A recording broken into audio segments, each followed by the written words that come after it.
This is a small discussion panel. I was hoping to make the topic more of industry research versus academic research.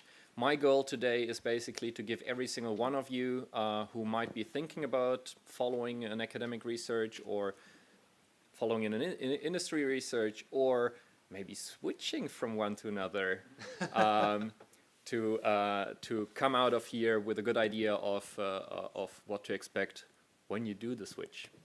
So we have four great panelists. I think you all gave a presentation before, but just to sort of introduce yourself again and sort of position yourself along the conflict lines between blockchain versus Bitcoin, or academia versus industry. I'd like to do maybe a quick round of just who you are, where you work, and where you stand on the issues. Should I start again? I was up last, but I can start. BFT protocols, industrial research, cryptography research, academic papers, not white papers, but even working in industry. No ICOs, no side chains so far.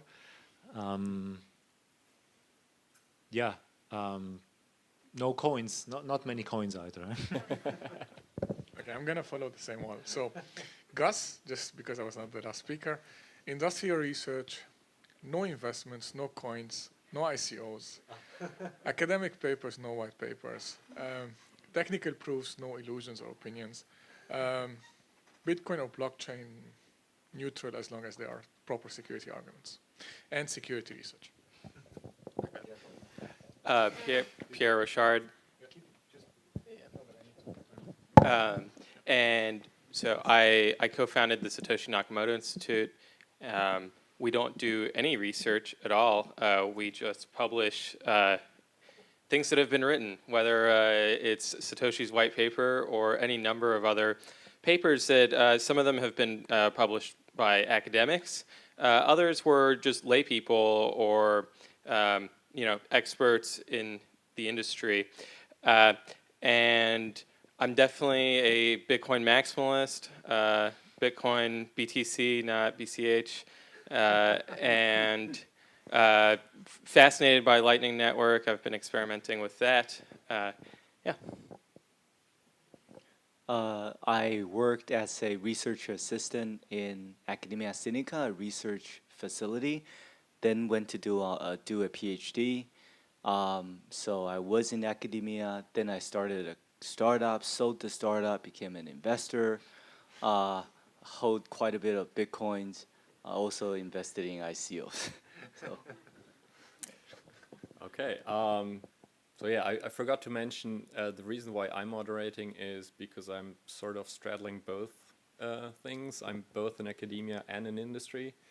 So yeah, but that seems to be a quite common occurrence in this space. That we sort of did some of academic research and then some of industrial research. So what would you say are the upsides and downsides of working in one versus the other, and which one? I think I know which one you prefer because, well, that's where you are right now.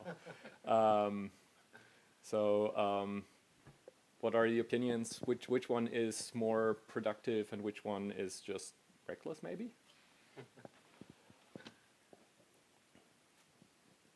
I don't have experience in academic research, so I don't know which one is better. Well, the outside perspective is also very interesting, of course. Well, so the impression of the academic research that I see, but also just interactions with academic researchers, has not been positive thus far. I think the first academic paper that really made a splash in the Bitcoin world was the one on selfish mining. And after reading it and trying to process it, because I don't have, at the time especially, I didn't have a particularly technical background because this was in 2013. And the question that kept popping up to my mind was, well, why haven't we seen selfish mining attacks, and why has this not been exploited? And the paper didn't seem to address that. It was all very focused on simulations and not actually looking at this big real-world experiment unfolding right in front of us. And so I think that would be my criticism, but it might be entirely unfair. I think you touch back on the issue of empirical versus analytical validation of ideas. And I think the real life, as I try to say, has both. It's got to have both. Because all the models we have, they make assumptions and they can be violated by practice. But I wouldn't feel happy to board a plane that is just entering its first empirical validation phase, or put my money there, right? So there must be some analytical things as well. I remember when I published 2 papers and they were well cited. I think I had more than 600 citations on Google Scholar. But then when I go to events, people keep on saying, "Well, this is never going to work in the real world." So I wanted to prove that. So it seems at that time that the only way to do it is to raise some money and actually get a product out, which we did, and we had a lot of customers, and it was a good feeling because you then really had a lot of users that are using the exact technology that we wrote on paper. But I think on the other side, Bitcoin got widely adopted, not through this way, right? And I think now with the popularity of open source projects with GitHub, with a lot of these community building tools, I think I would have been able to still enjoy that mass adoption without having to really build a company. So I think now there's many other options. Yeah, so coming back to your question, academic versus industrial research.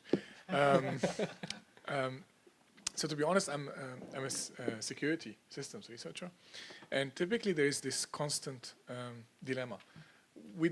Academics would like to come up with interesting problems to solve, and typically these problems do not have that much impact. This is the problem of academics. Industrial research typically try to target those problems that have immediate impact, and typically these problems are not the foundational ones.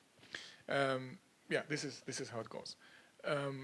For me personally, I think when Bitcoin started 2012, this was a really nice playground because it's open source. It had impact. Many people, many users were using it, and you could truly do research. In my lab we do academic research or scientific research, but it would really have direct impact on users. So I think blockchain is one of those fields. At least if you approach it from a systems perspective, you can do both without having to worry where you are much. Yeah. At least that's my position. I'd like to repeat that in other words also. I'm often asked what's the difference between industrial research and academic research in academia. And one of my standard answers goes, well, you know, the obvious bad thing to the academics, the bad thing of industrial research, that's because you're in industry, right? Because you have a boss, you have a company that dictates the research priorities. And ultimately, every dollar that's spent in research has to be earned from some customer somewhere, so it has to have a focus, right? But on the other hand, the good thing about industrial research is that you're in industry, much more in touch with the real world, because you are receiving those problems as they come in, where you have a reality check built into your research program every so often, because the feedback loop is somewhat much closer than in the academic ivory tower, where you can go on the side of a problem where you lose touch with the real world. Yeah. So what I gather here is that this need for a product in industrial research is both a blessing and a curse. Whereas in academic research you can go off on a trajectory and just continue flying in that direction without ever having to come to a product that can be sold. So what I'm hearing out here is that basically with blockchain, with Bitcoin, there's a certain alignment of these two research things. Is that because it's a particularly new topic, or is that because it's very easy for even fundamental research to have a great impact in this by its very own nature? As a cryptographer of 25 years, I would say it's just because it's difficult, crypto research and the topics. So you have to convince through some arguments. You can't simply build it and then it runs. Yeah? And that's why crypto has always been quite close between practice and the theory. So crypto here being cryptography or cryptocurrency? Crypto being cryptography research. Nowadays also blockchain research. There's extension. There's a lot of name squatting, and I know a lot of cryptographers that resent the use of crypto for the currency. I recently heard about the crypto.com domain name. This is an interesting question. So for blockchain, if you take a look at the market, I mean, maybe take a look at identity management, take a look at other fields within security, then you see that companies would like to make a product now because they need to solve an immediate problem. In blockchain, it doesn't seem to be the same case. Many companies don't understand it. Actually, many people still don't understand it. And however, they're willing to explore. So this gives us in industrial research labs the opportunity to go for POCs aggressively. You go for proof of concepts. It's not a product. It's not a finalized product. We go for OSS. We go through cyclic evolution. But we can do our research because we're pushing innovation there without having these deadlines of a product, without having the product lifecycle. So I think that's the new thing within blockchain. Mm-hmm. It's mostly not production ready. None of this is production ready. There is not a single product I know of that's currently in the market, and mostly it's POCs and POCs and POCs. And this allows us to play a lot. Yeah, okay. I've got my own mic. Pass it around. I think that the reason why everyone wants to get involved in this area is to make money. And I know that's very crass, especially for academics. But the appeal of, and I use the word make money not in its figurative sense of earning an income, but in the literal sense of creating monetary value out of nothing. And there's this belief, and it has played out in reality, is that by a combination, and you don't need all of these elements, but clever marketing, technological breakthroughs, and the right set of advisors on your, project webpage, that you can not only raise money as a way of financing the project that you're going to be building, but also issue tokens in a way that it just, the economics of it are unprecedented, and the gains that people have seen are unprecedented, and I think that's what has led to an unprecedented amount of attention from industry and academia. There seems to be a get-rich-quick or an easy money view of the area. I just remember when I was serving my 4-year military in Academia Sinica, we had a lot of technology, but we didn't know it was hard to find good applications of these technology. But when I was exposed to the industry, then I found out the benefit. You have to spend a little bit of time with the industry. Then you actually can figure out, wow, there's so many problems that they need to solve, and they completely are just out of resources. They don't have people like us that understand so many aspects of algorithmic development to solve these problems for them. And then when that happens, then your papers become really interesting, because the beginning you write it really well and you define a clear problem and people can see the value of this research, and it's really enjoyable. But you need to invest a little bit of time to interact with the industry. Okay, so what I gather here is that this alignment between fundamental research and product research also stems from the fact that blockchain is a very popular buzzword. It's rather easy to gather money to pay scientists and to sort of finance this research. And I guess that's also why a lot of academics lately leave for ICOs and lots of fun projects. So do you think that this is a general good for research, because, well, we can make bigger jumps, we can actually finance this research, or will this all come crashing down and bury us beneath it? Why are you looking at me? It's your turn. Well, I mean, I had seen some of the internet hype in the 90s. People's graduate student departments, or like, no, computer science departments, where half of the graduate students left for startups in the late 90s.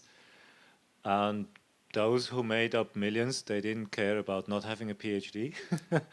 Those who ended up with the startups that went bankrupt or were millionaires on paper in between, and then when it all evaporated, the bubble, they were left with about as little as they had before. They had no PhD, but they had experience. So I think both things happen. And some of that probably happens again today, where people go for startups and ICOs and so on. I think that was a perfect answer. I think that it's actually worse than with the internet bubble, because I think that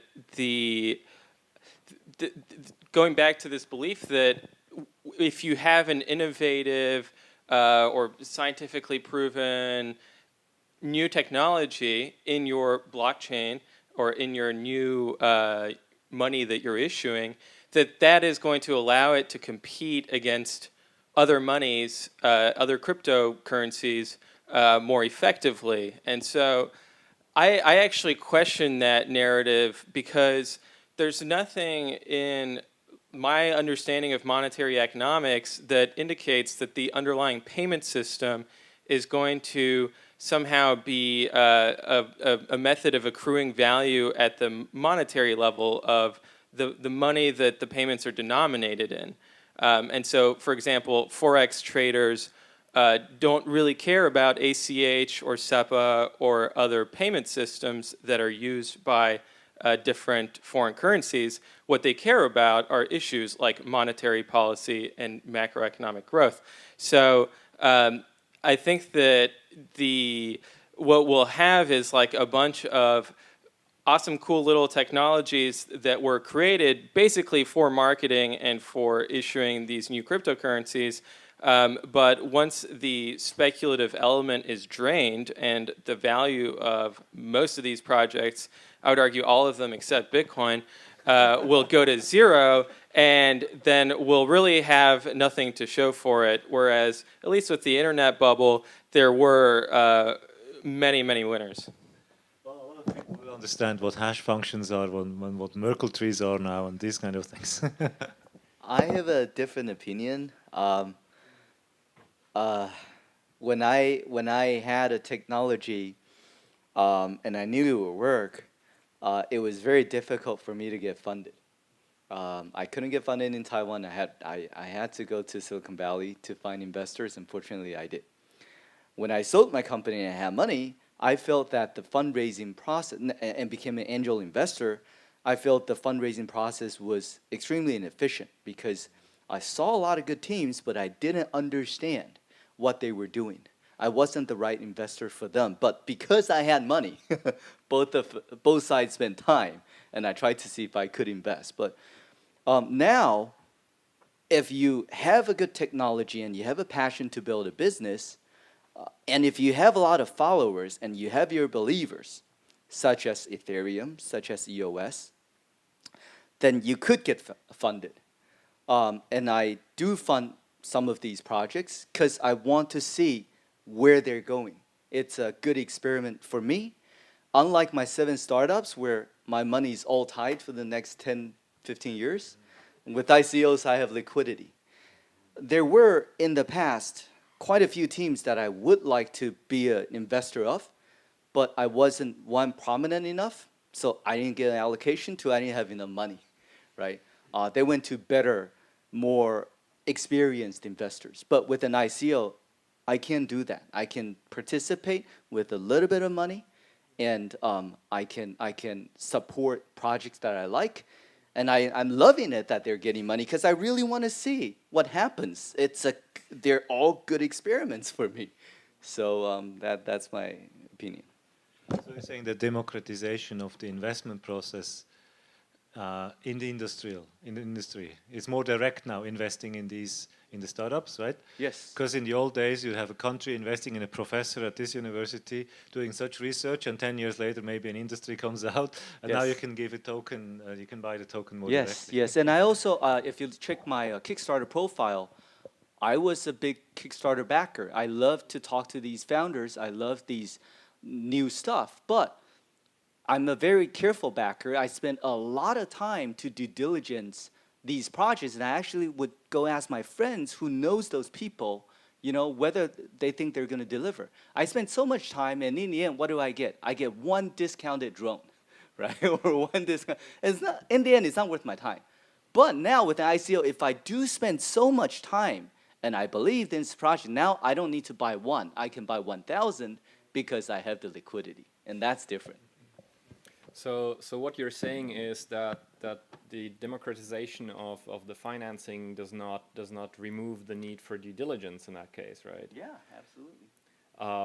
Because one criticism that is often leveraged against ICOs is that they basically open up small investors to fraudulent projects that might not be as trustworthy. We do see, like for me, having due diligence so many teams for equity investment,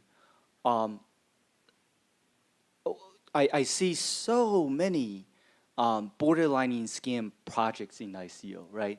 And the average people will not have the capability to do that type of due diligence. So yes, it's like Wall Street 300 years ago. Well, it's Wall Street 300 years ago, minus actually owning equity in a company, right? And so I think that's the fundamental disconnect, is that everyone is concerned either about the legalities or the technology, and then very hand-wavy about the economics and the underlying financial structure of these. And so I think that it's basically just entirely a cash grab, and the story of just creating money out of nothing, and then on top of that, how many of these aren't even decentralized? Like we saw with Bancor, they were just able to freeze their token because guess what? They have a back door into it, and it's been known. But investors clearly were not paying attention ahead of that. And so I think that while there's a lot of very good rhetoric about democratization of finance, I think that I know that finance can be democratized with SQL databases. And to see that in action, go download the Robinhood app, and you can do stock trading on your smartphone, but it's with REST APIs and SQL databases on the back end. There's no blockchain technology there. And I think that's how finance can and will be democratized, not with ICOs. So in that case, that's sort of a downside of blockchain research, right?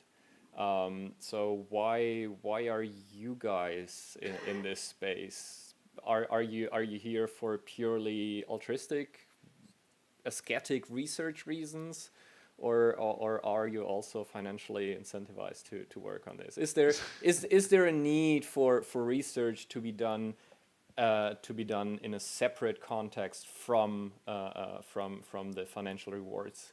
This is basically the question here. It's a good question if you do any research without the financial rewards, because in the end of the day, you're a physical being. You have to live in this world, and so I've worked at IBM Research for close to 20 years. Well, before they were interested in this in blockchain, and I did these type of protocols and these type of systems. It's really difficult to see what comes out. So, but who knows? Maybe we should, yeah. But I mean, for me, this is not something that I have consciously answered, and maybe only by inertia, by just staying where I am. Although when my kids asked, do you have any Bitcoin or anything, right? Then because it was in the news every day, and because I was telling everybody I do blockchain research, of course, eventually I figured out I should buy some. It was right at the peak, yeah. But I was paying with them so that I have to put some of their pocket money down as well, so they learn about the economics of investing. So I mean, the question is not so much about not being able to sustain yourself, but should researchers be tempted by the draw of big payoffs? Are tempted by the questions that come up, yeah. But should that be sort of a qualifier for the research itself, or do you think that the research is always what's good and what's relevant, I think.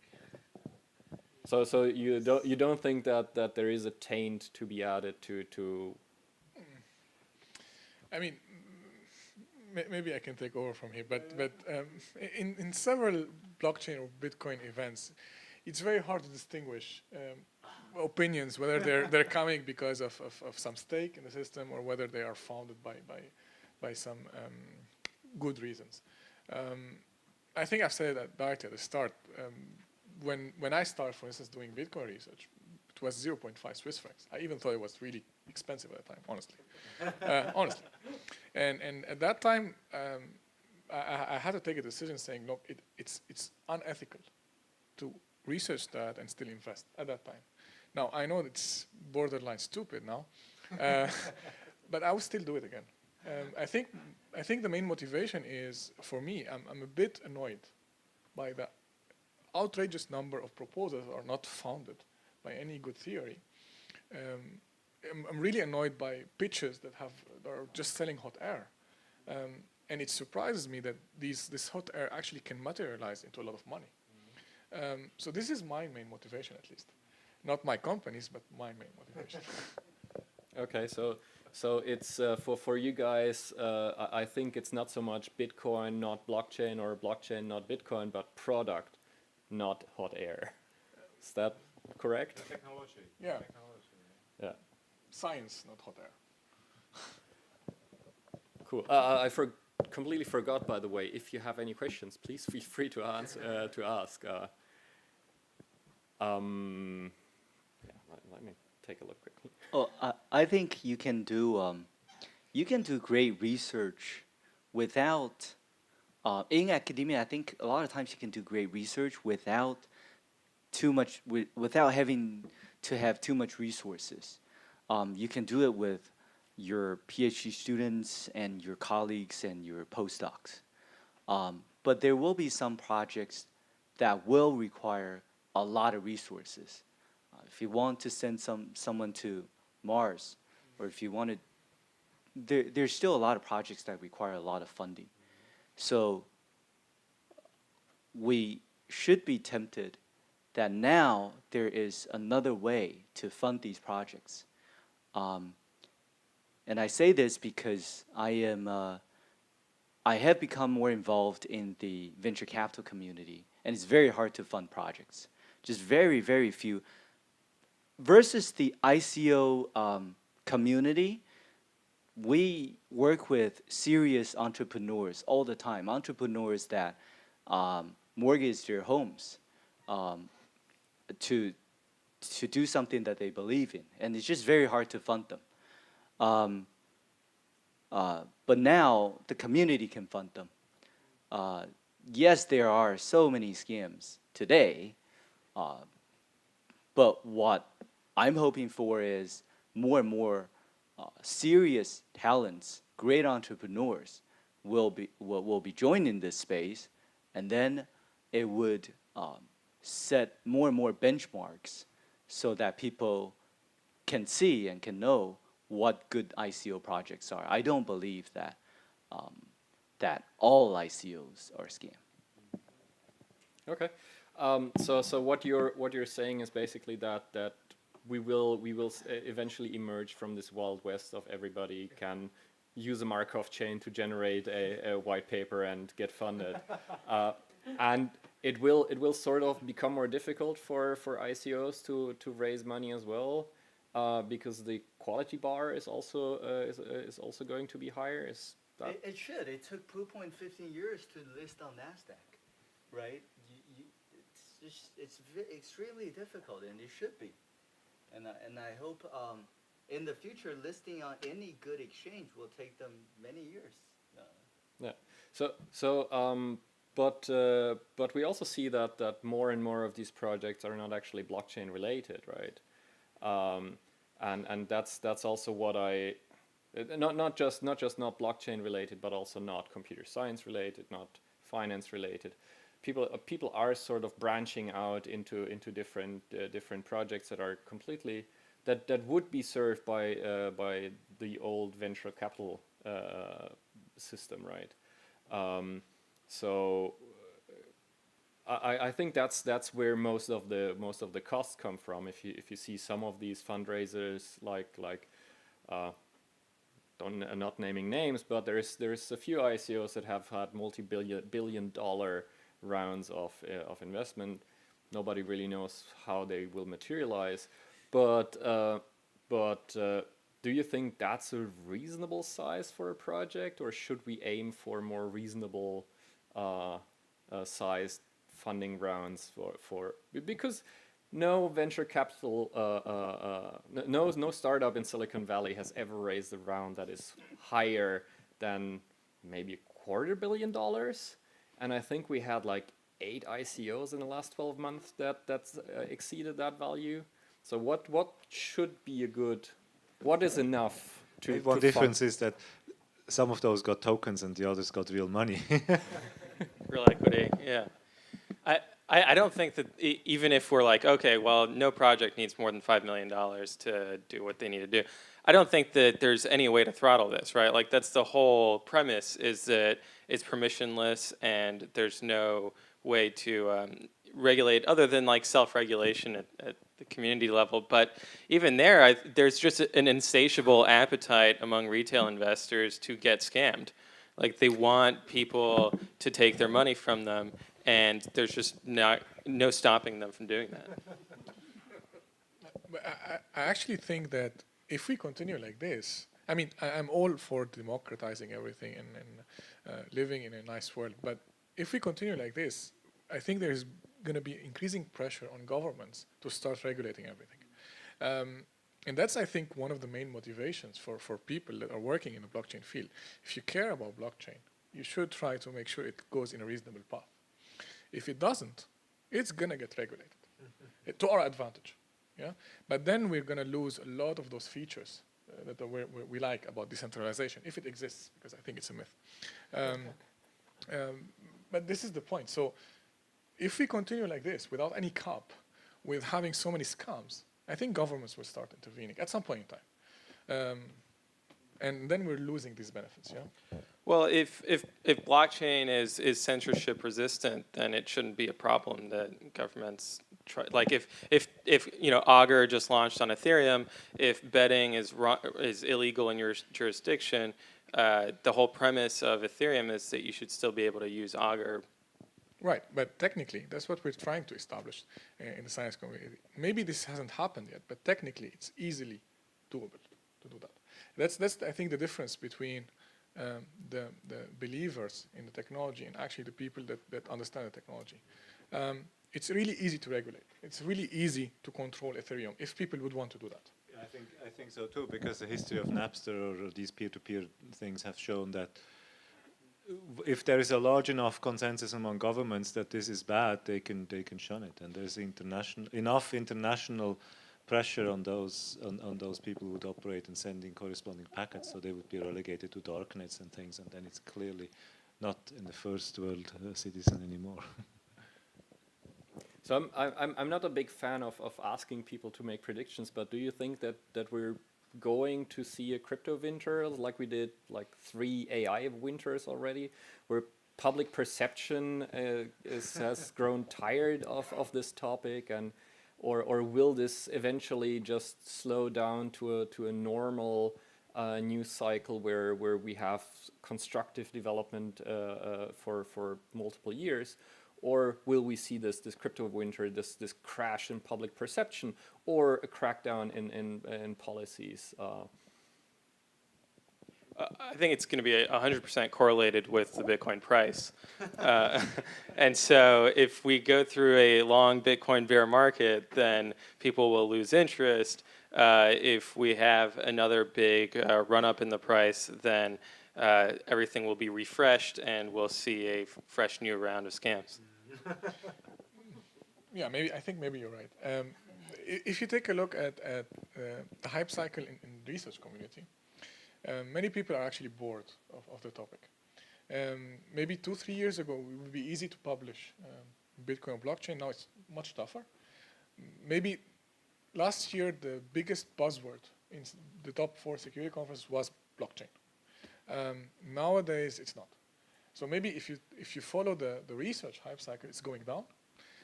I do hope it stabilizes. I do hope it doesn't crash. I'm not sure about the industry, whether it will follow the same kind of cycle or not. But I surely hope that all these discussions, all these interesting events, they take us somewhere where we reach stability. At least we try to bridge those gaps between technology, scientific advisors, scientific experts, and actually technology supporters. We need to bridge the gaps. If we don't do it soon, I think it's going to crash. I remember in 1998, I was still in college, and I joined a startup, and the big debate amongst the students were, should we finish college because people who dropped out were making so much money. Fortunate for me, I was able to join 2 startups while still being a student, so I felt that I can do both. And then the dot-com bubble came, and both startups went bankrupt. And I remember receiving a CD with all the code base and said, well, at least you have the code. It's yours, because the company went down. And I also remember that one of the people whose code base that I studied a lot was Mosaic, was Mark and Ghassan, right? And Netscape was severely impacted by the dot-com bubble. At the same time, Ben Horowitz was running LoudCloud, and LoudCloud is a special tie with Proofpoint because after Ben had to lay off hundreds of people at LoudCloud, a lot of them joined Proofpoint. But now they finally are, Andreessen and Horowitz, they're perhaps the most respected venture capital in Silicon Valley after so many years, after we all watched them go up and down, right? And Ben wrote a book, Hard Things About Hard Things, where he talked about how he laid off all the people and stuff. And I know many people around me who was severely impacted, including the founders of those startups that I worked for. They were only a few years older than me, but already running great things at the time. Unfortunately, none of them made it through the dot-com. But today, when we look at them, they're all of the most experienced people building the best internet businesses or running the best venture capitals. It takes time. I personally really believe in Bitcoin and in blockchain as a technology. I think it's going to shape the future. I definitely see a bubble coming, but whoever invests time now is going to acquire the experience. It's going to be important players in academia and industry. It's going to shape how academia and industry is going to grow for the next many years to come. That's my opinion. A bubble is definitely going to come. Whenever you have such an high impact breakthrough, it definitely comes with a bubble. That's my opinion. Okay. which one do I choose? So there's sort of a difference in approaches here, right? The academic way is sort of let's start slowly and ramp up our involvement in this new technology once it has proven itself, and be more conservative. Whereas the startup ecosystem seems to be more go big or go home. And if I'm not mistaken, the well-established companies that do more academic style research would survive these bubbles much easier than startups, which sort of seem to fall right out of the sky as soon as the bubble hits. Is that sort of a good difference in here? I definitely remember the time when there was this company with the blue logo that says we are the biggest .com of all. With the E in the e-business. But this IBM stopped this a while later. Yeah, I guess there are different approaches to the same questions. Probably I'm standing here also for all the academics that have even more sort of long-term prospects, a bit further from the venture capital side. But how to approach it, it's interesting. I mean, it's definitely interesting to see all these people come up with the ideas. And what I've observed often in research is it takes a different team to take the ideas to the product and to the actual system than the research and the theory behind. Yeah, because I also had these 3 generations of consensus research.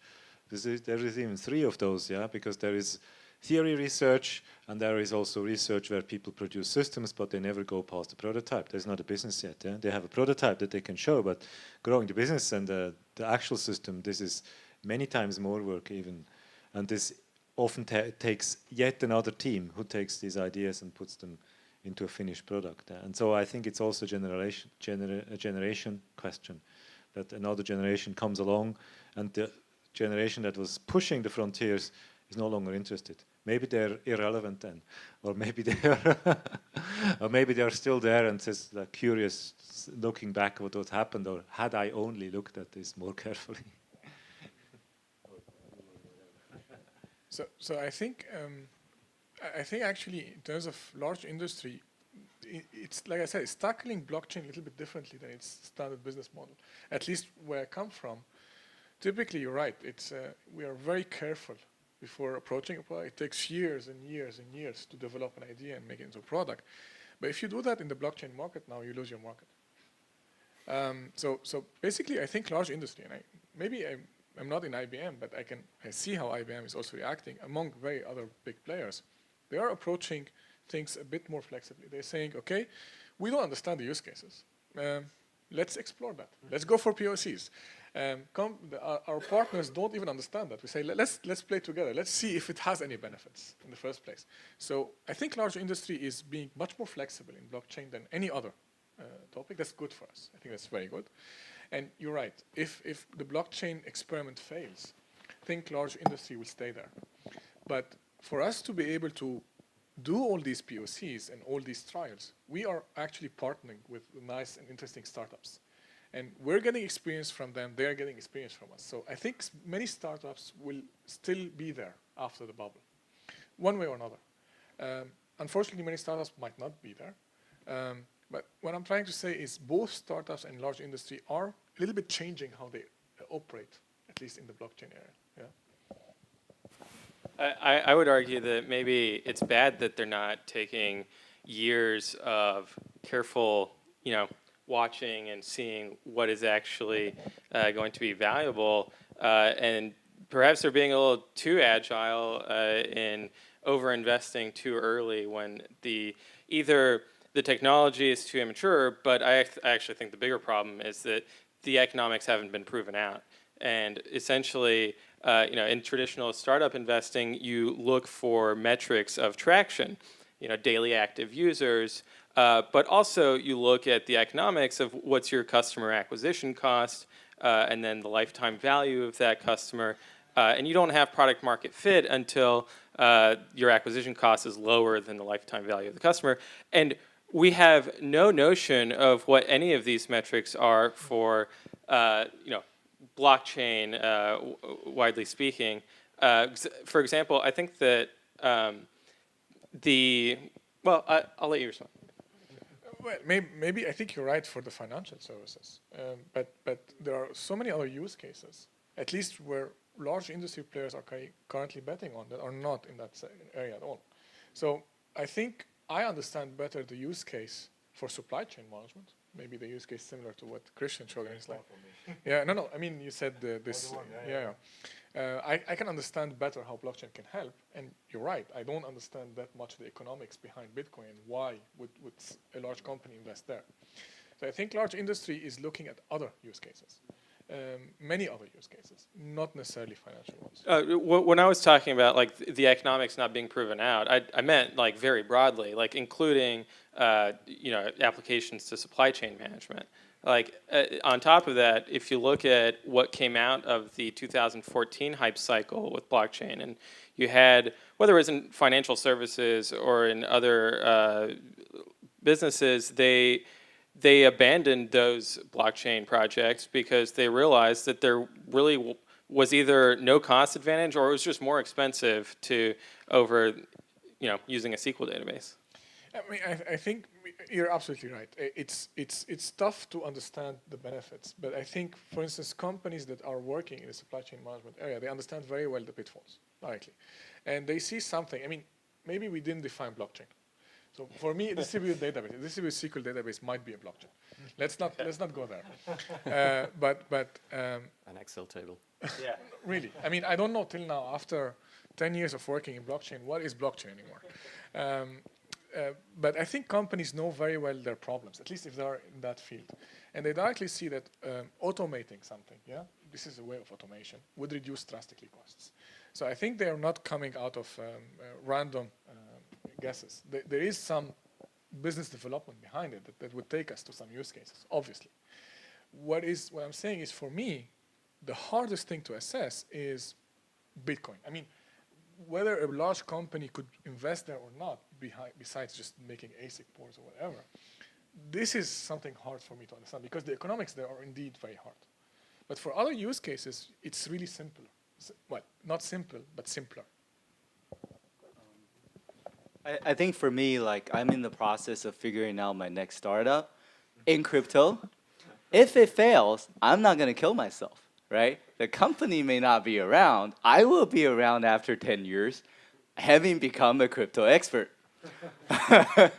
And I think, but the difference this time to the .com, I think, is during the .com bubble in the 2000s, the venture capitals did overinvest a lot, and so we had a lot of companies doing exactly the same thing, and obviously a lot of them went out of business. But during this process, we created a lot of experts, internet experts. But that capital that was burned was mostly institutional money, in my opinion. There were less individual money.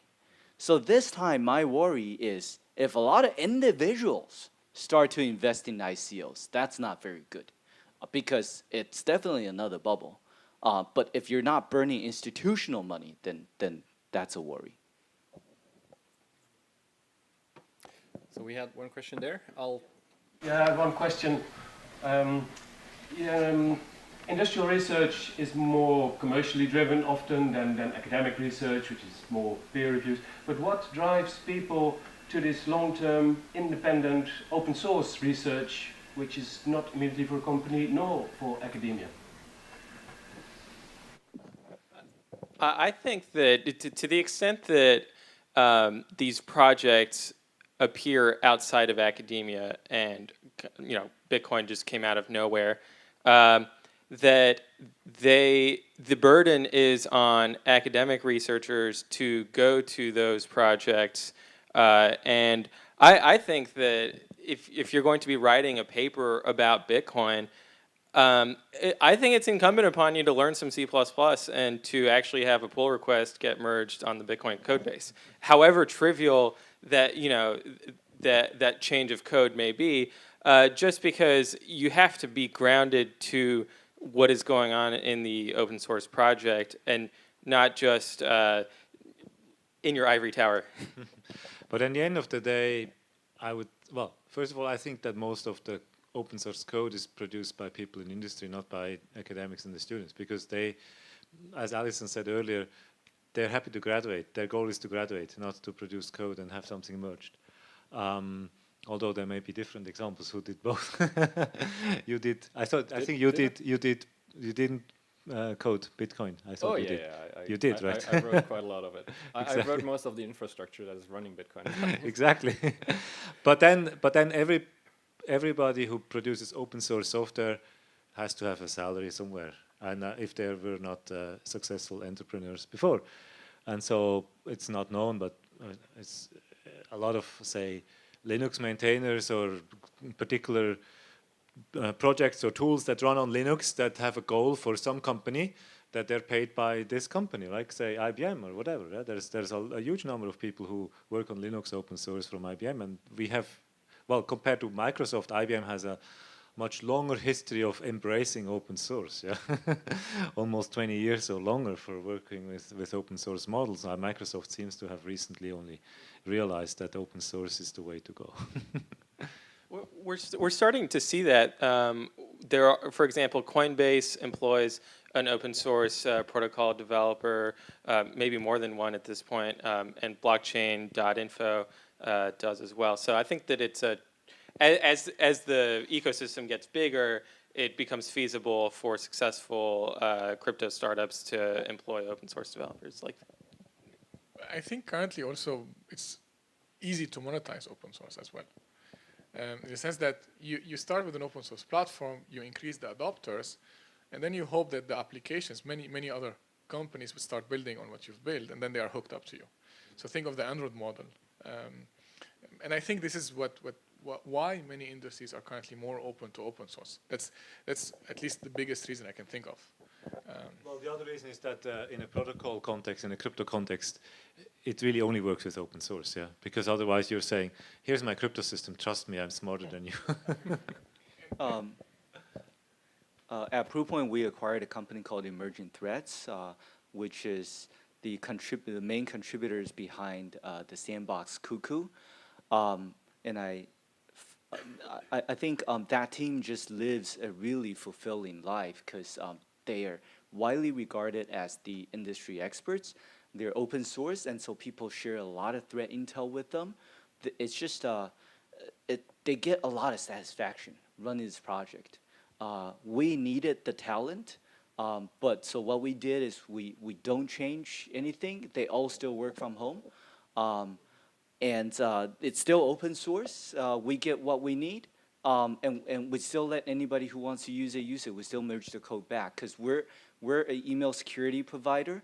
Cuckoo as a sandbox is used in so many other aspects of security that doesn't compete with us. I think there's just one more point I would like to add to this. Also, currently we're living in an ecosystem where having a black box technology is not really the way to go. Many people are scared about backdoors. Many people are scared what's happening there. So opening is actually a good strategy also to acquire more clients because, and it's also cheaper for development, right? Because you get committers to help you bug finding for free. What I'm trying to say is it's quite profitable as well. And that could be a reason. Cool. Any more questions? There's one. Can I ask on which ICO did you invest? Which companies? No, which ICOs? Oh, which ICOs? EOS. Only? Uh-huh. No Ethereum ICO? That's the one that I spend a lot of time. And I did participate a little bit in Singularity.net and Ocean. Yeah. Do you have a node, a block validator? No. Yeah. Okay. Good. I think we're getting close to the football game. If there is one more question, we can probably take that one. Or if you have. I have a question. You have a question, yes. Please. So let me go back to the beginning of the discussion. So I noticed from the media, like kind of Bitcoin community is kind of close community that's it has a lot of traction in the young generation. Like It's very tribal, probably yes. it's because they are brave or ambitious. I'm not sure, and it could be like understanding the threats. There's a different understanding of threats across or versus what's in academia and different. So I don't see a lot of like overlap or collaboration between the communities. But recently I've noticed like a couple of blockchain ICOs that started to invest on research and open calls for research. So I think this is kind of a good way, at least from one side. So couldn't we have, are there any ways or interests from the Bitcoin community to do such a thing? That would be very helpful for Yeah, I think a Bitcoin ICO would be great. No, no, I think that the Taking place over the next still couple of years or decades. yeah. I think very cynically, these ICOs are funding research just so that they can have, you know, PhD titles on their advisory board, and it's just a marketing way of, you know, we spend $5 million on research and that lets us raise 50 more million at the margin, and thus it's a profitable investment. And that just doesn't exist in Bitcoin because Bitcoin didn't have an ICO. It started its price at $0 and worked its way up from there. And so I think maybe it's short-sighted that large Bitcoin whales are not funding research, but so far it's been robust and it continues to improve. So clearly, well, you know, I say that, but some have argued, for example, Chain Code Labs is privately funded research, although it's more on the engineering side than on the creating something scientifically new or you know, discovering something. And then Blockstream as well is doing fundamental research. So it exists in Bitcoin, and I think that you have to go and find it. But it's certainly, there isn't a big deal made out of it because it's not part of Bitcoin's marketing. Bitcoin's marketing is done much differently, whether it's about digital gold or instant global payments or whatever. Yeah, maybe I can add to this. It's kind of hard to sort of coordinate on research if you have no coordinating body, and that's both the curse and one of the nice parts about Bitcoin is that it's a community made up of individuals that don't follow a leader, and some would say that that's a good thing. Others would say it's producing a lot of toxic communication and lots of shouting matches. But that's what we're left with, and we'll gladly take what we got. Maybe I can ask you a question then. Sure. Would you like a leader to emerge in the Bitcoin? Maybe Nakamoto to emerge? Do you think it would be a good idea? Maybe I'm cornering you, yeah. So, but it's your discussion just popped up this question. Would you like to have a leader? I think a sort of mediator that could mediate different points of views would definitely make the whole discourse more, well, sane and less stressful and less of a shouting match. I don't think that there should be a leader that takes decisions, but just sort of guides through the discussions and sort of keeps the noise level down. But that's where the old saying comes in, that power corrupts. Yeah. Sure.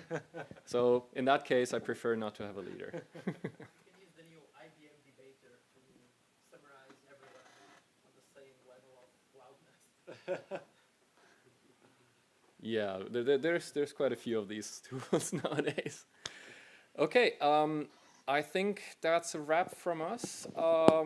Thank you so much for discussing this. It has been a really lively discussion, I think. Thank you. And thank you for the questions, and thanks for listening. Don't forget your adapter.